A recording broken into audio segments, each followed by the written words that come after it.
40 years ago, in 1983, an organization was formed by the name of the Patrons of the Arts in the Vatican Museums. The Vatican Museums were going to have a large exhibit, travel to the United States, make a stop in New York, Chicago, and Los Angeles. And every object in that exhibition needed to be studied carefully restored before it was sent on this big voyage. And a group of Americans decided that they were going to support that endeavor. And so mostly from New York and Los Angeles. And they started what is now known as the Patrons of the Arts in the Vatican Museums. So in the end of October, beginning of November, we traveled to Rome with representatives of the chapters that are now throughout the world to celebrate this 40th anniversary. And our Minnesota and North Dakota chapter sent about 30 people to this get-together, and Father Griffith was with us, as he is our local chaplain, and we had some wonderful experiences there. So, Father Griffith, anything you would like to say was a highlight for you?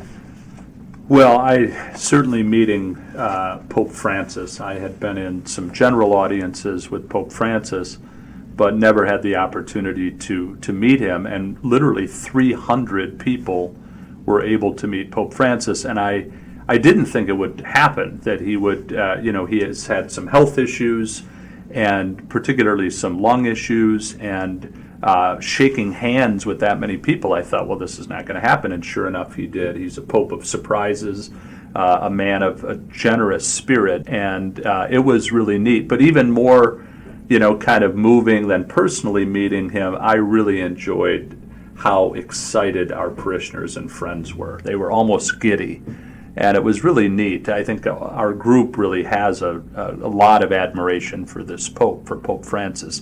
And so that was a particular highlight. I had the opportunity to celebrate the opening Mass on the Sunday that led us into the events, and I was a little nervous.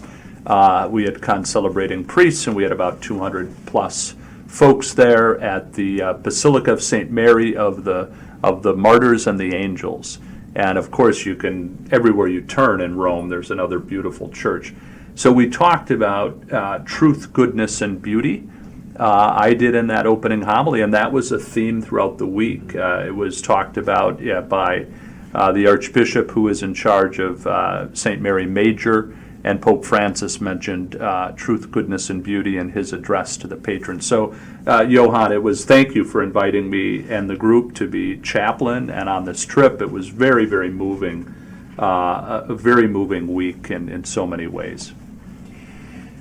So, the Vatican Museums is one of a handful of museums, 5, 6, 7, that welcomes 7, 8, 9 million people every year. And the collections of the Vatican Museums, they actually are very extensive. They have Etruscan art, Greek art, Egyptian art, early Christian art, of course, the Sistine Chapel, many wonderful paintings. But there's also a new museum now as part of the Vatican Museums.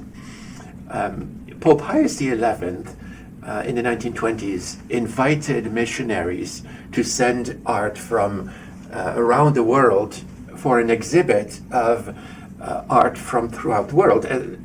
And so tens of thousands of objects, I believe 120,000 objects, were sent to the Vatican for this exhibit.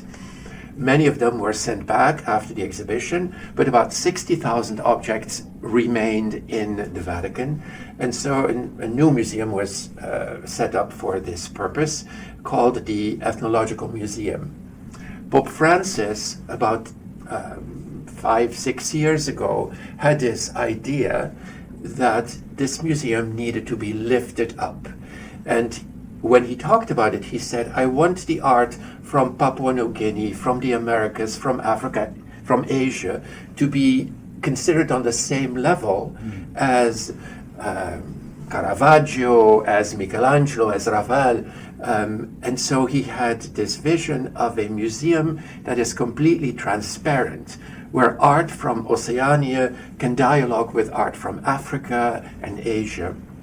And so this vision of his is slowly being realized. And one of the evenings that we were in the Vatican Museums, because we had the opportunity to go into the museums after hours without the 6, 7, 8 million other people, and we were hosted in the Anima Mundi Museum, the spirit, the soul of the world museum, and to see the objects that had been exhibited before, but now lifted up to this level of this museological level is quite striking.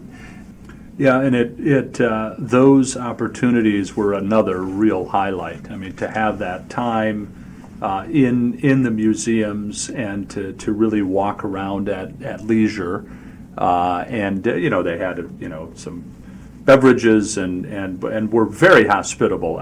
The Vatican really rolled out the red carpet, which makes a lot of sense because these are folks who are really contributing generously to the arts, to the restoration of the arts. And my understanding, Johan, is that the Minnesota and North Dakota chapter really supported that Anima Mundi museum, that was something that really was a focus and a priority.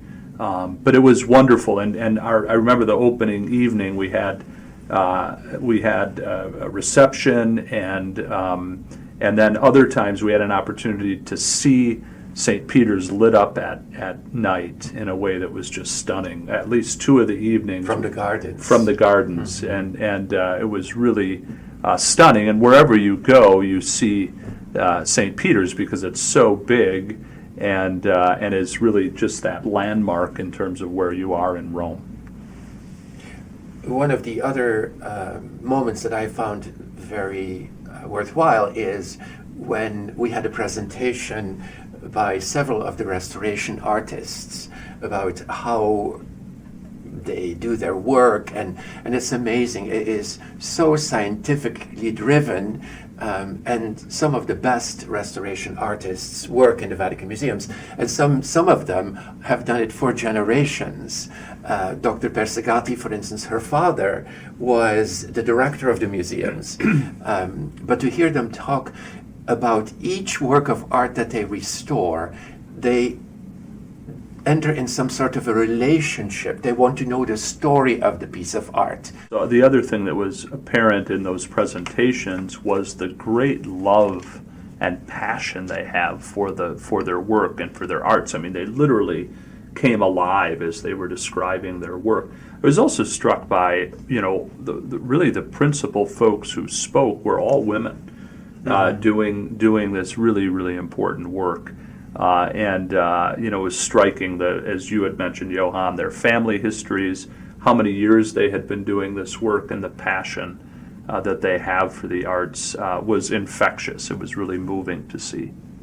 Yeah. We also had a wonderful concert in the Sistine Chapel with the Sistine Chapel Choir, and to be able to be in the Sistine Chapel for an hour and a half maybe, and to really experience the art as it was intended to be experienced, not just being herded through, but to just sit there in the presence of these wonderful frescoes by Michelangelo.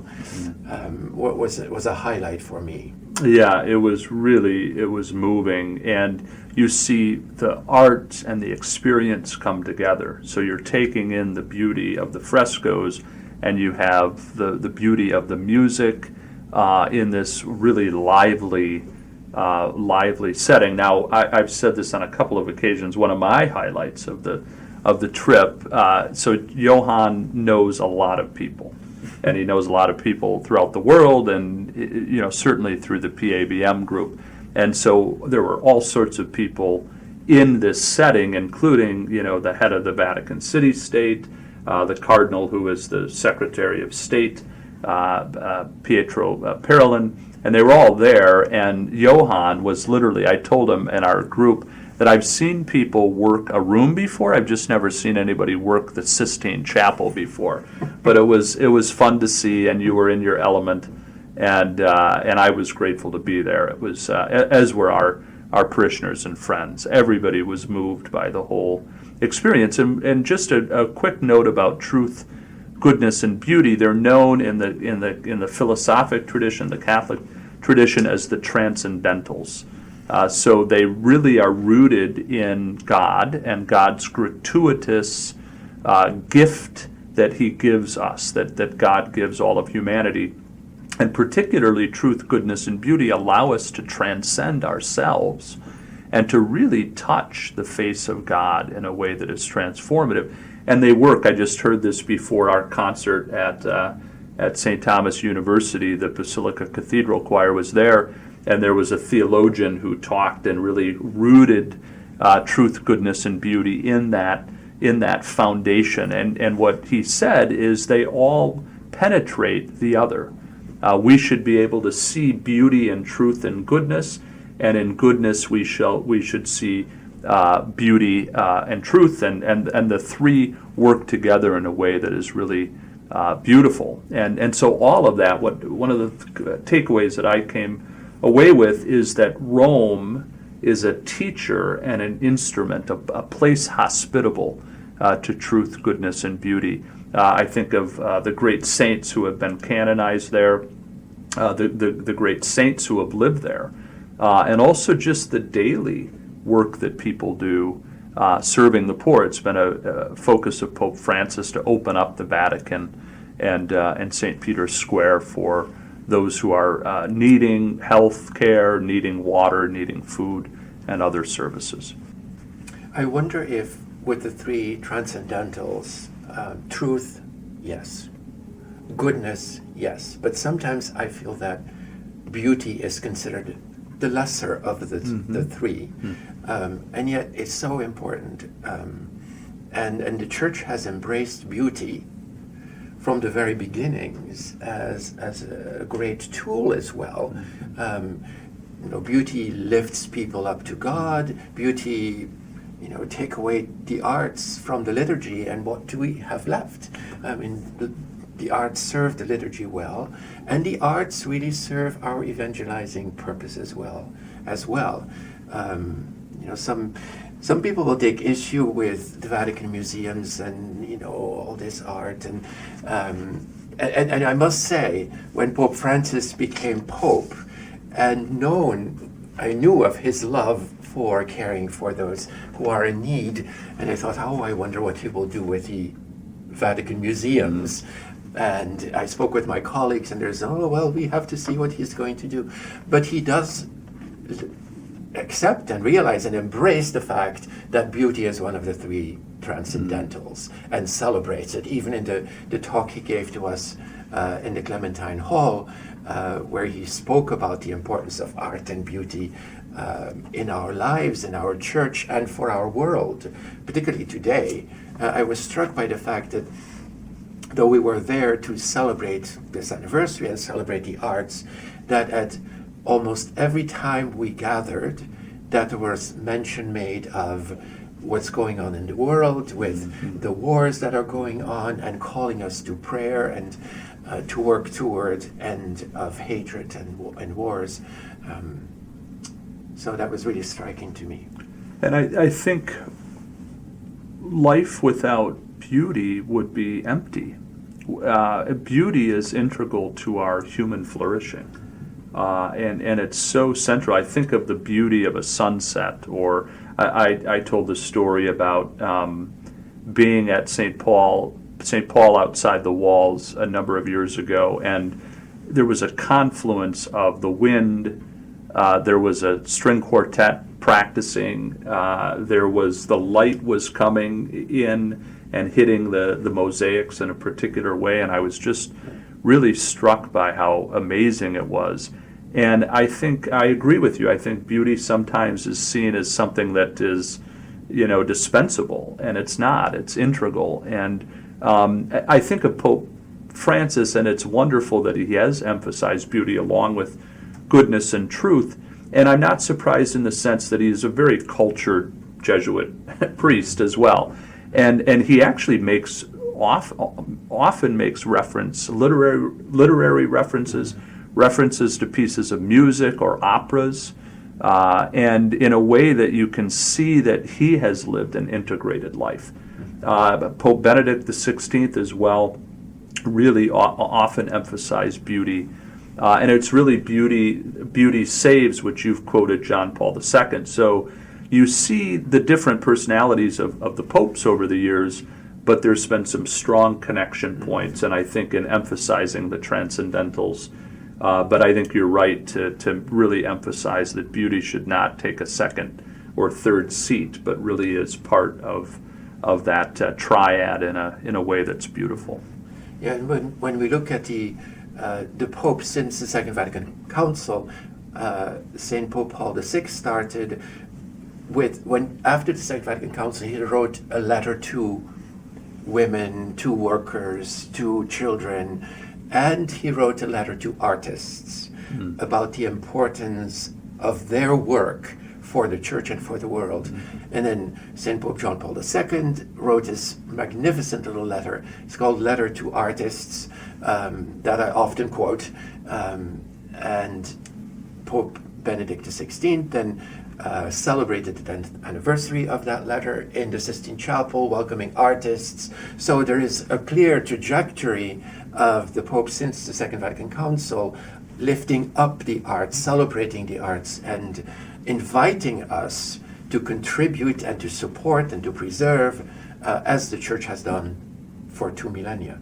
Well, and it strikes me, the two of the central things that the Church has been known for, I think rightly, is being the greatest patron of the arts in Western civilization. I don't know of anyone who would be ahead of the Church, but also the greatest servant of the poor in the Western tradition. And I think the two go hand in hand, are certainly consistent with the transcendentals, but sometimes, Johan, we hear people say, well, I don't really want to restore the beautiful Basilica Church. I want to focus on the humanistic side, which I understand, that makes sense, but the Church has always done both.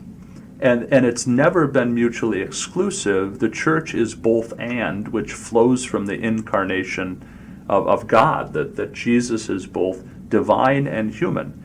And so the whole tradition of the Church, it's not faith or reason, it's faith and reason. It's not faith or works, it's faith and works.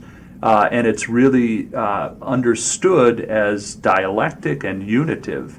And so here at Basilica, and again, I can't take any credit for it because I'm a new pastor, but I really commend you and our other colleagues and our parishioners for really emphasizing both. I think it's healthy that sacred liturgy and the arts and music are transformative, and from that place of transformation, we're called to transform the world around us and to care for our brothers and sisters. So yes, we need to restore our beautiful church because it is itself an icon. It's the temple of God's presence. I can't think of anything more worthy, frankly, of our resources.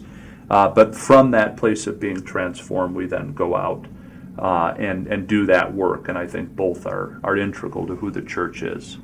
It reminds me of when we thought of purchasing Timothy Schmaltz's Homeless Jesus, which is in front of the Basilica. There was conversation about, well, should that money be used directly to serve those who are in need? And it's not that we took money away from them, but we engaged in conversation with people who are unhoused and who come here to help. And they were so struck by the fact that Jesus would be depicted as one of them. Mm-hmm. And to me, it said, when people come to the Basilica for assistance, they get assistance, but they get more than that. Mm-hmm. They are served in a beautiful building. They are served in a building that houses art. They are served in a building where we worship God. And so that is that serve value that you don't get when you go to, other places that can help you. And as you say, it's both and, never one exclusive to the other. I'm reminded, as you tell that, I'm reminded of celebrating a funeral at Basilica, I think within maybe my first 6 to 8 months as pastor. And there, at a certain point, we're celebrating the liturgy, and there's a homeless man who walks down the ambulatory, the side aisle, with his sleeping bag. Now, yes, we're sad about the presence of homeless people in the Twin Cities and the fact that it continues to be a pressing problem, but I was also heartened by the fact that this man felt welcome, that he knew that nobody was going to just usher him out or scoff at this or shame him, but rather this was a place that he was welcome. And it just struck me as something that I think is, it's quite lovely and it's quite true about this community at Basilica of St. Mary. And it's a value I have. I know it's a value you have, and our other colleagues, including Janice Anderson, that this is who we are. We are truly an inclusive community. It's one of the things that we want to really emphasize in this BasiliCAST, in this podcast, that if we are rooted in an understanding of shared humanity, and that we're all in this together, we want to hear one another's stories. We want to welcome one another and learn from one another. And I think that message is going to be really an important emphasis of our time in this podcast. And one other aspect I wanted to talk about is I mentioned the Anima Mundi Museum and the art coming to the Vatican Museums donated by missionaries. In establishing the Anima Mundi Museum, every single object is studied in depth, and the descendants of the people who created these pieces of art are being contacted to ask them, would you want this object to be returned, or would you like the object to be kept in the Vatican Museums? So all the objects there have invited a dialogue with communities throughout the world. Sometimes those communities are deep in the Amazonian forest. And if the people want the objects back, then the objects are restored and are sent back. So we can be assured that all the objects on exhibition are there with the blessing of the people the descendants of the people who actually created them, which I think is a wonderful model for museums to follow. One other point about our time in Rome, which was really wonderful, is that we were accompanied by just extraordinary autumn weather. And my colleague was meeting with Archbishop Hebden, of course, let him know I was there, and he was probably thinking, okay, Father Griffith is traveling again. But in any event, he did text, or he told her that he's there at what is called by Romans St. Martin's Summer. And so there's a time in the fall between two St. Martin feasts. And it struck me as how, in our American society, we don't always integrate our faith tradition into our culture in a way that's collective. But in Rome, this is very much, you can see a mosaic of the Blessed Virgin, walking down the street and outside of the Vatican. And then you have this kind of parlance of St. Martin's Summer that non-Catholic Romans would refer to as well. And it was indeed quite beautiful weather to spend time in the Eternal City. We just celebrated our 40th anniversary, onward to our 50th anniversary. And every year the Vatican Museums publish a wish book from which the different chapters can select a project to adopt and pay for the restoration. Our chapter has always, a Renaissance Madonna is just adopted like that.